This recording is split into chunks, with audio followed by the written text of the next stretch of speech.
আজকে আমার দুটি বিষয়ের উপরে আলোচনা আমি আনতে চাচ্ছি। সেটি হলো যে দুইটি আমাদের কাছে অত্যন্ত গুরুত্বপূর্ণ এবং স্পর্শকাতর। তার মধ্যে একটি হচ্ছে অন্যতম ফিতরা আদায় করার উপরে, ফিতরার কিছু কথাবার্তা, এবং পাশাপাশি আমাদের উপরে আল্লাহর পক্ষ থেকে আরোপিত যে একটা দায়িত্ব, যেটা ফরজ, নামাজের পাশাপাশি যেটাকে ফরজ করা হয়েছে, সেটা তো যাকাত। এই দুইটি বিষয়ের উপর আমার খুব সংক্ষিপ্ত আলোচনা হবে। আমি কোরআন এবং হাদিস থেকে তার একটা দিক নির্দেশনা দিতে চাই। তো আমরা মোটামুটি জানি, ফিতরা সম্পর্কে আমাদের খুব জানা আছে। এটা আমরা যখন ছোট ছিলাম তখন থেকে আমরা ফিতরা দেখেছি, ফিতরা আমাদের বাপদারা আদায় করেছে। সে অনুপাতে আমরা জানি যে ফিতরা দিতে হয়। এটা একটা ওয়াজিব, আল্লাহ রাসূল আমাদের প্রতি ওয়াজিব করেছেন। তিনি শরীয়তের সারে ছিলেন, প্রবর্তক ছিলেন, এই জন্য তিনি ওয়াজিব করেছেন। এটা একটা স্বতন্ত্র ইবাদত। রোজা না থাকলেও ফিতরা দিতে হবে, রোজা থাকলেও ফিতরা দিতে হবে। এটা আলাদা ইবাদত। যেরকম তারাবির নামাজ, আপনি রোজা না থাকলেও আপনাকে তারাবি পড়তে হবে, রোজা থাকলেও পড়তে হবে। তারাবি যেরকম আলাদা ইবাদত, রোজা আলাদা ইবাদত, ফিতরা আলাদা ইবাদত, সবার উপর প্রযোজ্য এগুলো। এই জন্য সবাইকে ফিতরা আদায় করতে হবে। তবে আমরা যারা রোজা আছে, আমাদের যেটা বোনাস সুযোগ এখানে দিয়ে দেওয়া হয়েছে এটাই, যে আমরা রোজা থেকে অনেক ভুল ত্রুটি করি। এই ভুল ত্রুটিগুলো যখন হয়ে যায়, আল্লাহ রাব্বুল আলামিন এই ফিতরা দেওয়ার বিনিময়ে রোজার এই ভুলগুলো মাফ করে দিয়ে রোজাকে সহি হিসেবে মঞ্জুর করেন, বলেন সুবহানাল্লাহ। এই জন্য আমাদের ফিতরাটা আদায় করতে হবে। তো সেটা আদায়ের উপযুক্ত সময় হচ্ছে ঈদের দিন, শবে সাদিকের পর থেকে নিয়ে শুরু করে ঈদগাহে যাবার আগে। এটা মুস্তাহাব লেখা হয়েছে কিতাবের মধ্যে। শবে সাদিকের পর থেকে নিয়ে ঈদগাহে যাবার আগে মুস্তাহাব, তবে আগে আমরা যদি আদায় করি সেটা জায়েজ। তবে ওই সময়টাকে মুস্তাহাব বলা হয়েছে, যেহেতু ওই সময়টাই ফিতরা ওয়াজিব।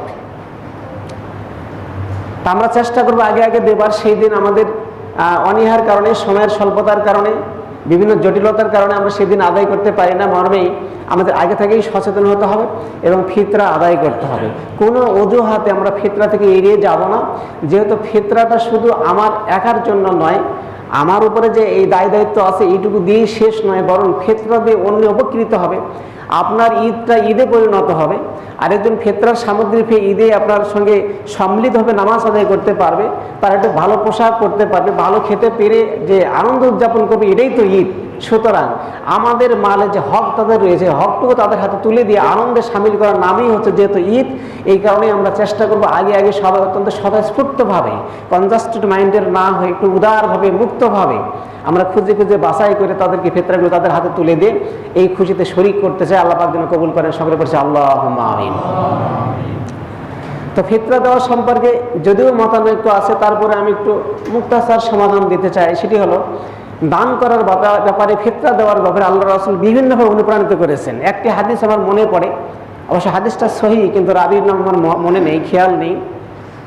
আল্লাহ রাসূল দানের প্রসঙ্গ নিয়ে বলেছেন এই কথাটা, যে সাহাবায়ে কেরাম, তোমরা বেশি বেশি দান সদকা করো। দান সদকা করলে মানুষের আর দোজখের মধ্যে একটা ব্যবধান তৈরি হয়ে যায়। এই দান সদকাগুলো প্রোটেকশন হিসেবে দাঁড়িয়ে যায়, অন্তরায় সৃষ্টি করে, যাতে করে তাকে কোনো আঘাত, এই দোজখের আগুন বা অন্য কোনো আযাব আক্রান্ত করতে না পারে। এই জন্য বেশি বেশি উদ্বুদ্ধ করা হয়েছে। এই ফিতরাটাও এই দানের অন্তর্ভুক্ত, যাকাতটাও দানের অন্তর্ভুক্ত।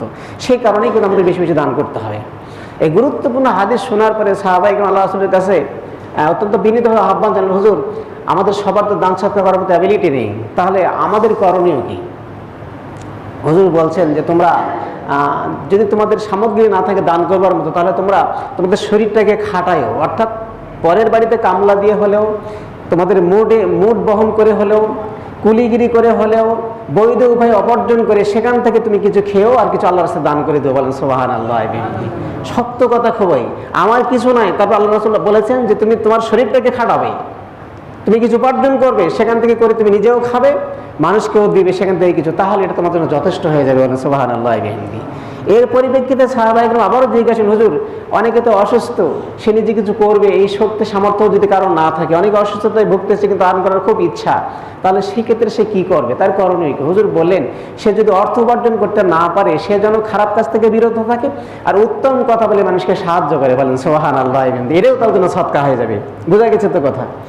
নিজে উত্তম কাজ করতে হবে, খারাপ কাজকে বর্জন করতে হবে এবং মানুষকে ভালো কাজের জন্য উদ্বুদ্ধ করতে হবে। যেহেতু আমি নিজে করতে পারতেছি না, আমি উপার্জন করে আমার দান সদকা করার মতো সামর্থ্য নেই, আমি অসুস্থ শারীরিকভাবে, সেক্ষেত্রে আমি যদি মানুষকে আমর বিল মাহরুফ বলি, সুদের সাথে আমার কলমের লেখনী দিয়ে কাউকে যদি ভালো কাজের জন্য উদ্বুদ্ধ করি, কথা দিয়ে উদ্বুদ্ধ করি, আল্লাহ রাসূল বলছে এটাও তোমার জন্য সদকা হয়ে যাবে এবং কিয়ামতের দিন তোমাকে দোজখের আগুন থেকে বাঁচায় দিবে। বলেন সুবহানাল্লাহ।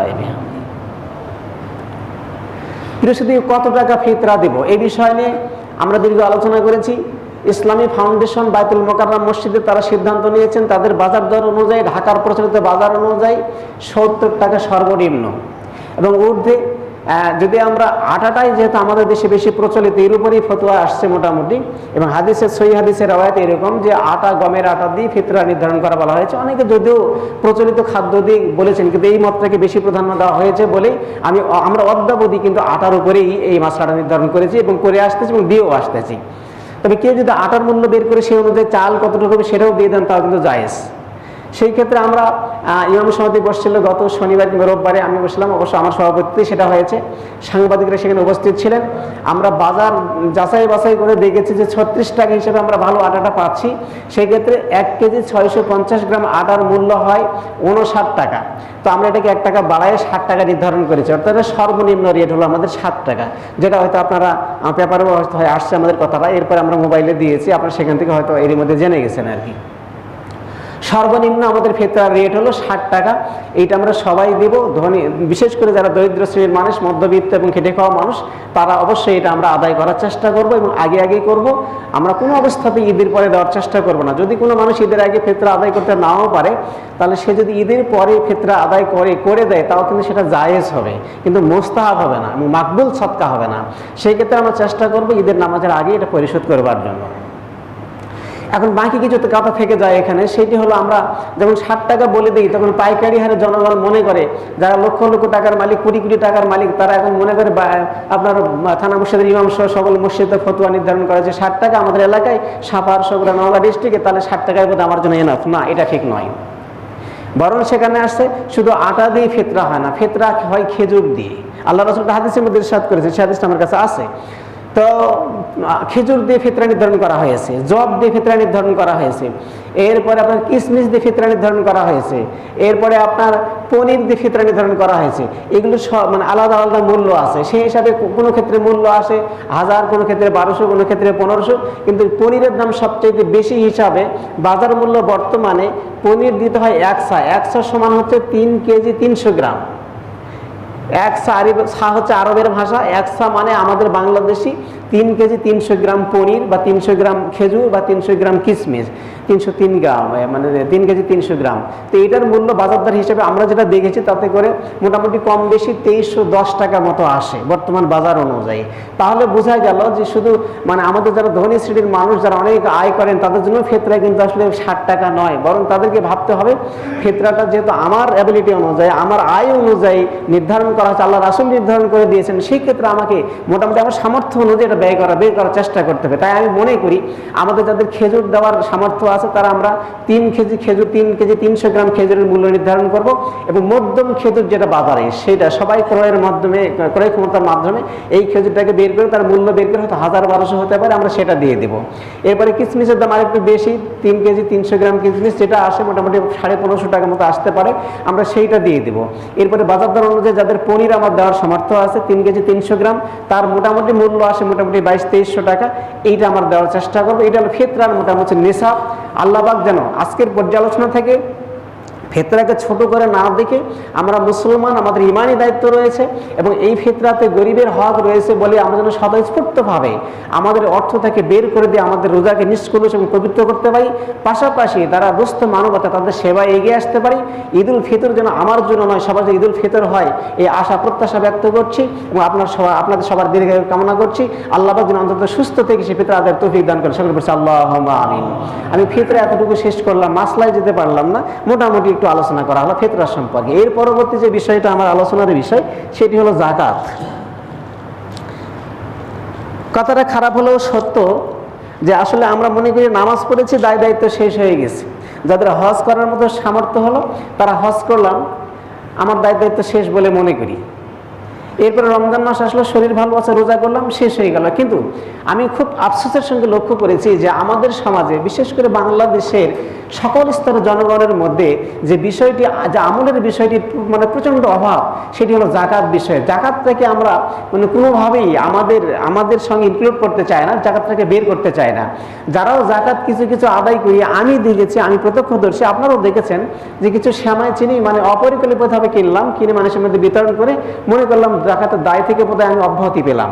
এরপরে অনেকে আবার মনে করি একটু শাড়ি লঙ্গি ক্রয় করলাম, করার পরে লোকজনকে দাওয়াত দিয়ে সেটি দিয়ে দিলাম, এবং সেগুলো যদি আমরা ক্রয় করি খুব স্বল্প দামের, খুব স্বল্প। আপনারা দেখেছেন যে একটা ধোয়া দিলে এই কাপড়টা আর মেয়েরা পরতে পারে না, যে শাড়িটা জাকাতের দেওয়া হয়। আপনারা দেখবেন বিবেচনা করে এবং আত্মজিজ্ঞাসা করে দেখবেন, আপনি আমি যেটা দিই সেটা একবার ধোয়া দিলেই কিন্তু পরবর্তীতে পরা যায় না।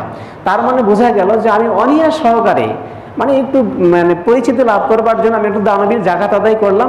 এইটা একটা পরিচিতি করবার জন্য, আমার ব্যক্তিত্ব প্রকাশের জন্যই কিন্তু আমি খুব স্বল্প দামে কিছু শাড়ি লঙ্গি দিয়ে এই জাকাত থেকে অব্যাহতি পাওয়ার চেষ্টা করি। এটা একটা ধৃষ্টতা ছাড়া অন্য কিছু নয় বলে আমি মনে করি, এবং সবাই মনে করি আমরা, সেটা ওলামায়ে কেরামের এবারে একমত। যেহেতু জাকাতটা তো ছোট জিনিস নয়, আমি বিগত জুমায় আমাদেরকে যে জিনিসগুলো, যে বুনিয়াদগুলো দান করা হয়েছে ইসলামের, সেগুলো দেওয়া হয়েছে, তার পিছনে বড় বড় শিক্ষা রয়েছে, এবং সবগুলো দুনিয়া থেকে কল্যাণ দিবে বলেই এই বুনিয়াদটা আমাদের আরোপিত করা হয়েছে।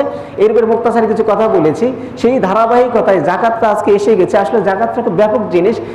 আপনাকে সাওমের জন্য, আপনি দেখেছেন আমরা যখন সাওম আদায় করেছি তখন কিন্তু ব্যাপক আলোচনা নাই।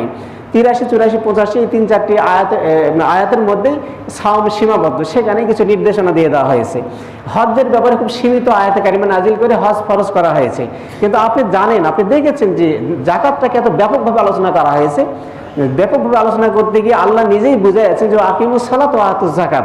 মোটামুটি নামাজের কথা 82 জায়গায় 82 বার আল্লাহ তাবারক ওয়া তাআলা কোরআনে নাজিল করেছেন, দিয়েছেন, এবং পাশাপাশি কিন্তু 82 বার জাকাতের কথা আল্লাহ দিয়ে দিয়েছেন। বলেন সুবহানাল্লাহি ওয়া বিহামদিহি। তাহলে যেই কথাটাকে বেশি বেশি তাগিদ করা হয়, নামাজকে সর্বোচ্চ ইবাদত মনে করি, রুসুল ইবাদত মনে করি, সম্পূর্ণ ইবাদতের মাথা বা মূল মনে করি। কিন্তু আসলে সেই হিসেবে বিবেচনা করতে গেলে জাকাতটাও কিন্তু ইবাদতের মাথা, যেহেতু কোরআনের পাশে নামাজের পাশাপাশি জাকাতটাকে ব্যাপক আলোচনা করেছে, না কি মনে করেন আপনারা?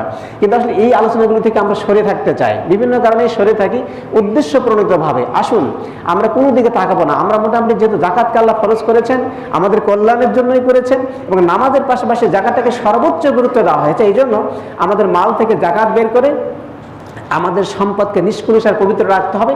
এটাই ঈমানের দাবি, এটাই হচ্ছে সময়ের দাবি। বলেন সুবহানাল্লাহি ওয়া বিহামদিহি। অনেকে আমাকে জিজ্ঞাসা করেছেন, জাকাত কি পরিমাণ টাকা থেকে, আমাদের এই প্রেক্ষাপটে কত টাকা থাকলে আমাকে জাকাত দিতে হবে।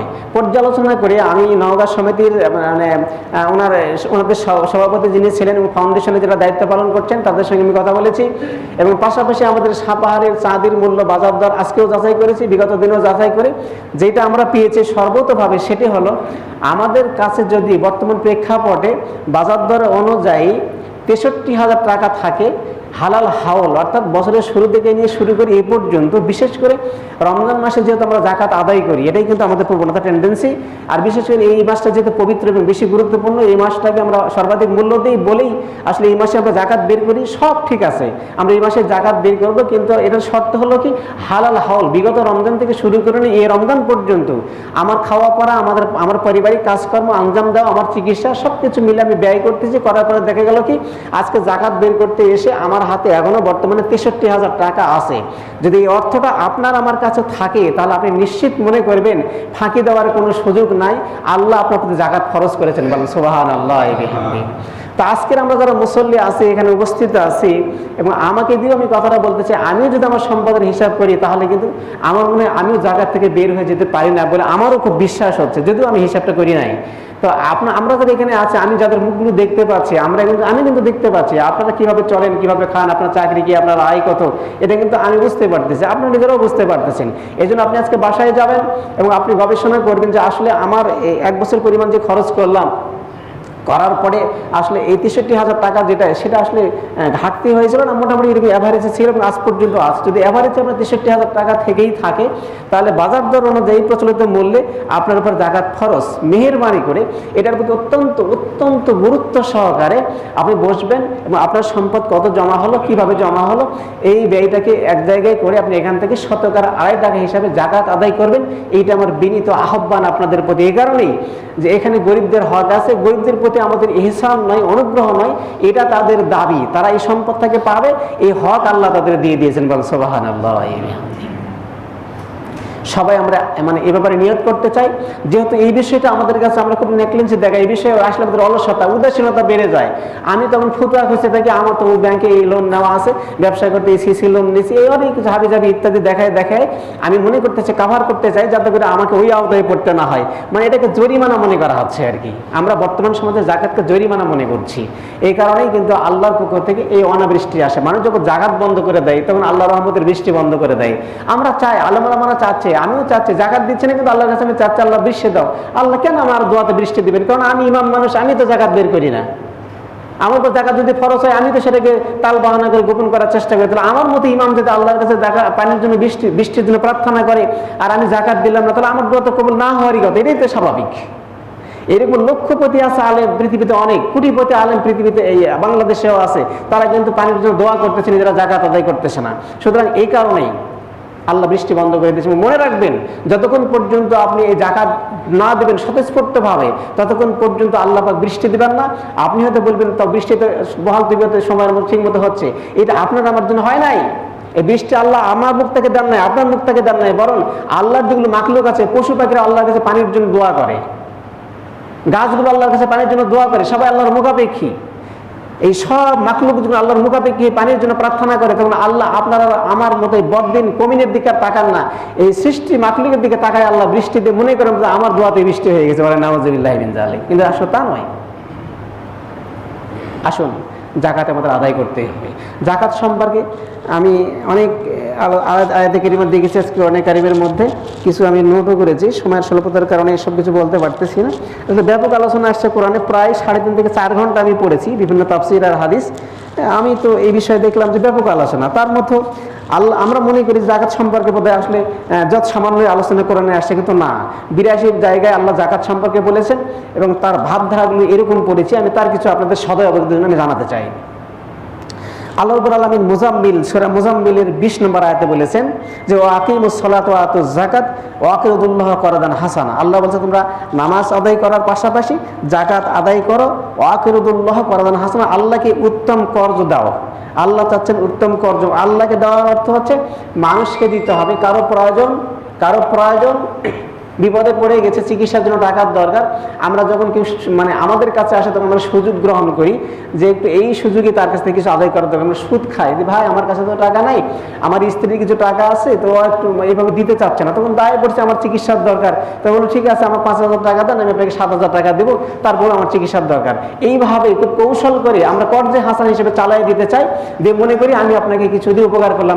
উপকার করলেন না, বরং আপনি বিশ্বাসঘাতকতা করলেন, ইসলামের বিরোধিতা করলেন। একজন আপনার কাছে আসছে, আপনার সামর্থ্য আছে, আল্লাহ বলছে করদান হাসানা, আমাকে কিছু কর্জ দাও।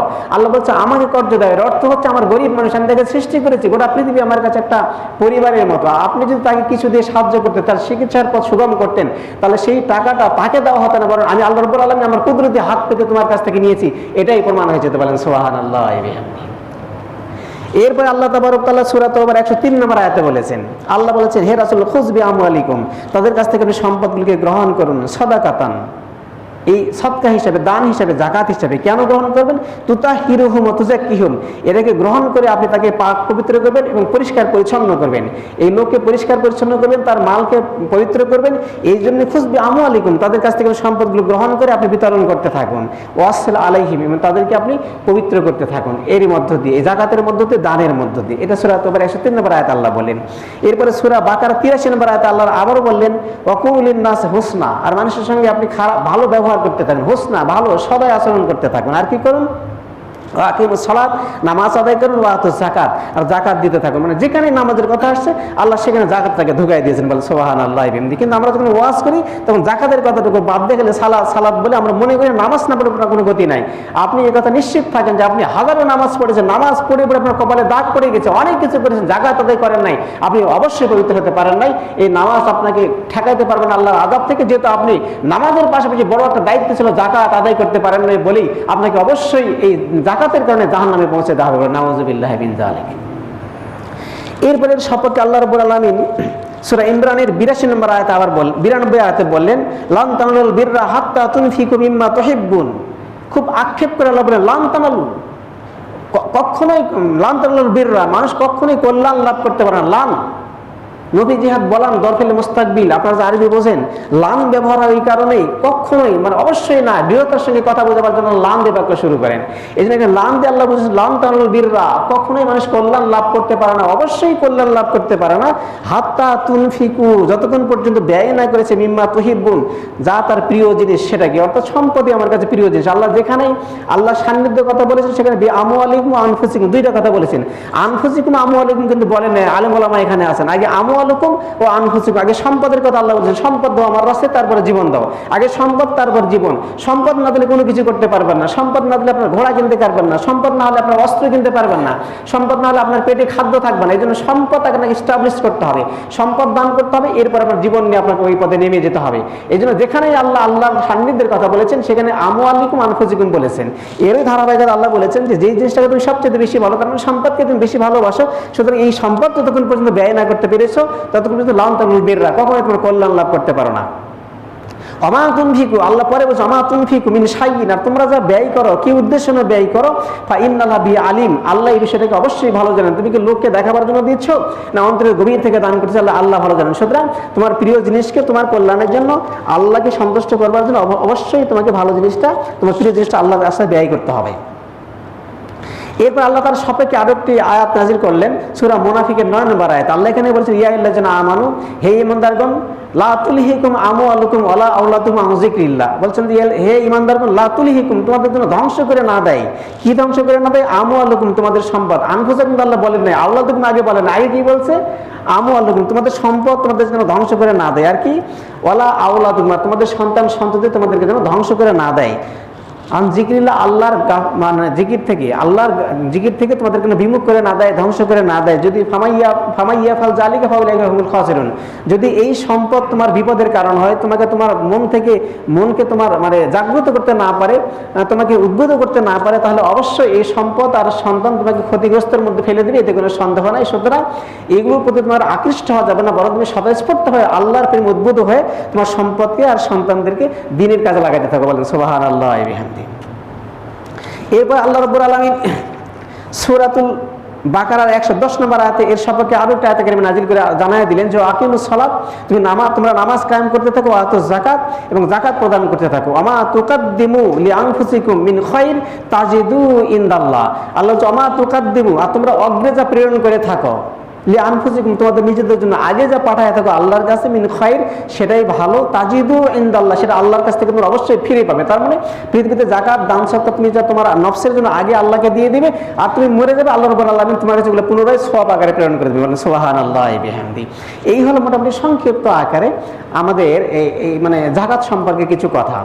এখন আমরা যাকাত যদি আল্লাহর রাস্তায় ব্যয় না করি, তাহলে আল্লাহ মানে আমাদেরকে কি শাস্তি দিবেন সে মর্মে সূরা তাওবায় 34 আর 35 নম্বর আয়াত আল্লাহ ডাক দিয়ে বলছেন যে ওয়াল্লাযিনা ইয়াকনিজুনা যাহাবা ওয়াল ফিদ্দাতা ওয়ালা ইউনফিকুনাহা ফি সাবিলিল্লাহ ফাবাশশিরহুম বিআযাবিন আলীম। আল্লাহ বলছে ওয়াল্লাযিনা ইয়াকনিজুনা, যারা পুঞ্জীভূত করে, জমা করে, যাহাব মানে স্বর্ণ, ফিদ্দাত মানে রৌপ্য, অর্থাৎ টাকা পয়সা সোনার রূপা যারা পুঞ্জীভূত করে, জমা করে, ওয়ালা ইউনফিকুনাহা ফি সাবিলিল্লাহ, আল্লাহর রাস্তায় যারা ব্যয় করলো না। সূরা তাওবার 34-35 নম্বর আয়াতের আয়াত, যারা আল্লাহ রাস্তায় এগুলো জমা করলো, পুঞ্জীভূত করলো সম্পত্তি, কিন্তু আল্লাহ রাস্তায় ব্যয় করলো না, আল্লাহ তার রাসূলকে ডাক দিয়ে জানায় দিচ্ছেন যে ফাবাশশিরহুম বিআযাবিন আলীম, তাদেরকে আপনি সংবাদ দেন কঠিন শাস্তির। তার জন্য আমি কঠিন শাস্তি বরাদ্দ করে রেখেছি।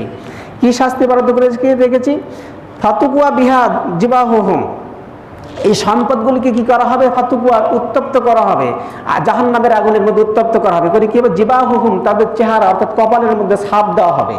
যে সম্পদগুলো দিনার দিরহাম যা জমা করেছে এগুলো উত্তপ্ত করা হবে আগুনের মধ্যে, এবং সেটা পৃথিবীর আগুন নয়, জাহান্নামের আগুনে উত্তপ্ত করে জিবাহুহুম, কপালে তাদের ছাপ দেওয়া হবে। জুনুবুহুম, পার্শ্ব দেশে ছাপ দেওয়া হবে, মানে পাঁজরে ছাপ দেওয়া হবে, আঘাত করা হবে। জুহুরুহুম, আর পিঠে ছাপ দেয়। এই অলঙ্কারগুলো যে গরু দাগায় না, আপনারা দেখেছেন না? আমরা দেখেছি, আগে ছিল, আপনারা মুরব্বীরা বলতে পারবেন, লোহার শিক ঢুকায় দিয়ে এরপর এটা উত্তপ্ত করে যখন আগুন হয়ে গেল, এটা গরুর এই যে মানে বিভিন্ন জায়গায় দেওয়া হয় রোগ মুক্তির জন্য, এটা আগে করতো, জানি না কতটুকু কল্যাণ আছে। তো এইভাবে করে কিয়ামতের দিন মানুষের এই সম্পদগুলিকে সবগুলো আগুনের মধ্যে ফেলে দিয়ে উত্তপ্ত করে তার কপালে, তার পাঁজরে, তার পিঠে এইভাবে দেওয়া হবে, আগুনের শাঁক দেওয়া হবে, অত্যন্ত কঠিনভাবে দেওয়া হবে। এখন আপনি মনে করুন আমার তো অনেক টাকা, আমার এই ছোট্ট কপালে কি করে দাগটা হাঁটবে? না, হাদিসের মধ্যে আসছে যখন একজন মানুষ জাহান্নামের উপযোগী হয় তখন তাকে আর ছোট করে রাখা হয় না, তাকে বিশাল আকৃতিতে তাকে দান করা হয়।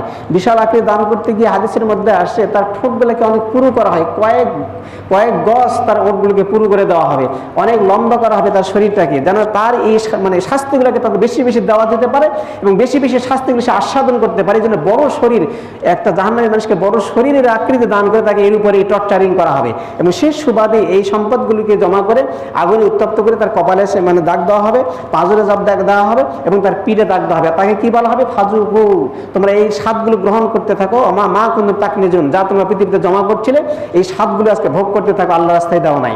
হাদিসের উপরে এর ব্যাপক আলোচনা আসে, আমি কোনো হাদিস নিয়ে আসতে পারি না, তবে আবু হুরায়রা থেকে বর্ণিত হাদিস, এই দিন এই সম্পদগুলাকে টেকুমাতা সাপ বলা হয়েছে, যার কপালের উপর তিলক থাকবে, বিশ্রী দেখতে খুব সাপগুলো, লোম থাকবে না এই সাপগুলোর, মানে আমাদের মাথা যাদের চাঁদি, মানে আমরা চাঁদ মানে চুল হয় না, মানে টাক মাথা বলি, এই সাপগুলোর আকৃতি কিছু এরকম খোরাসানি উটের মতো হবে চেহারা।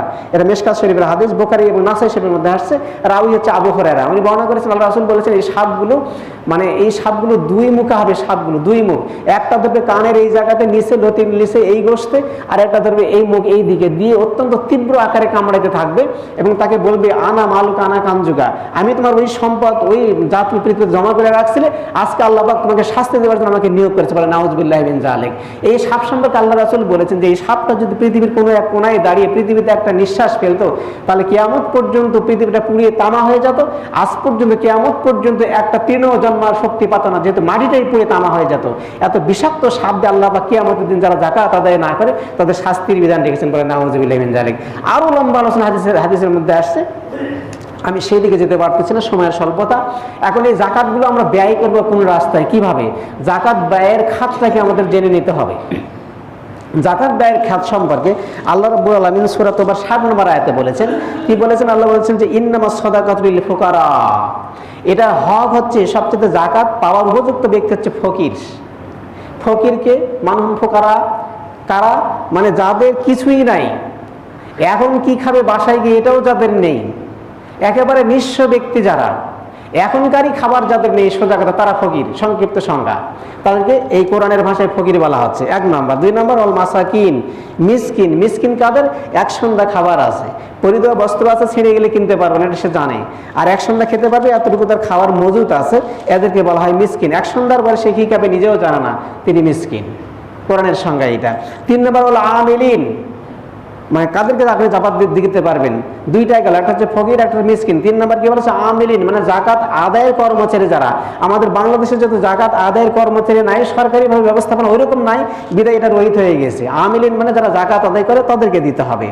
এরপর মুআল্লাফাতে কুলুবুহুম, 4 নম্বর মুআল্লাফাতে কুলুব, অর্থাৎ চিত্ত আকর্ষণ করবার জন্য দেওয়া যায়। আল্লাহ রাসূলের যুগে নবমুসলিম যারা ছিল তাদের একটু বেশি বেশি দেওয়া হতো, এই জন্যই দেওয়া হতো যাতে করে তারা এই সম্পদটা পেয়ে আগ্রহ প্রকাশ করতে, ইসলাম এটা খুব ভালো ধর্ম, এদিকে আমাদের যেতে হবে, ইসলামের মধ্যে থাকতে হবে, তাহলে আগামীতে আল্লাহ রাসূল গনিমতের মাল থেকে আমাদের বেশি কিছু দিবেন। এইভাবে করে আগ্রহ সৃষ্টি করবার জন্য যাদেরকে দেওয়া হয় এদেরকে আরবি ভাষায় মুআল্লাফাতে কুলুব বলা হয়েছে, তাদেরকে দেওয়া যাবে। বর্তমান প্রেক্ষাপটে নবমুসলিমকে দিতে পারবেন ইসলামের জন্য।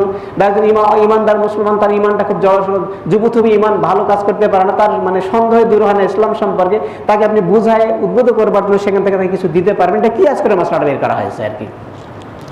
এটা হলো 4 নম্বর গেল। 5 নম্বর ফির রিকাব, দাস মুক্তি। রিকাব মানে দাস মুক্তির জন্য, এটাও রহিত হয়ে গেছে, যেহেতু এখন দাসের প্রচলন নাই আমাদের দেশে। আগে দাস প্রচলন ছিল, এই জন্য এই বিধানটা ছিল।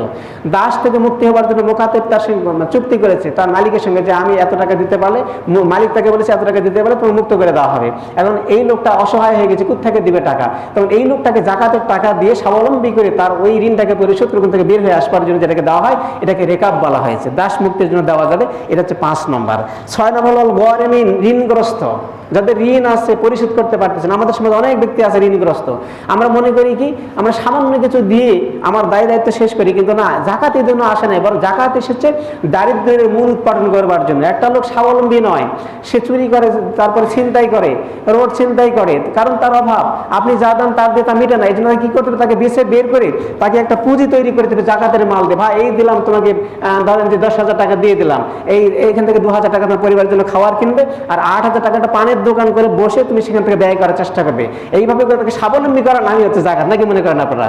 এইভাবে এই জন্য তো জাকাত আসছে, আমাদের পৃথিবীকে স্বাবলম্বী করবার জন্য, পৃথিবীকে গতিশীল করবার জন্য, অর্থনৈতিক চাকাকে সচল করবার জন্য আল্লাহ পাক আমাদেরকে জাকাত দিয়েছেন। সুতরাং আমরা এই ঋণগ্রস্ত ব্যক্তিকে খুঁজে খুঁজে বের করে তাকে জাকাত দিব। এটা হচ্ছে 6 নম্বর বিধান। 7 নম্বর বিধান ফি সাবিলিল্লাহ, আল্লাহর রাস্তায় দিতে হবে।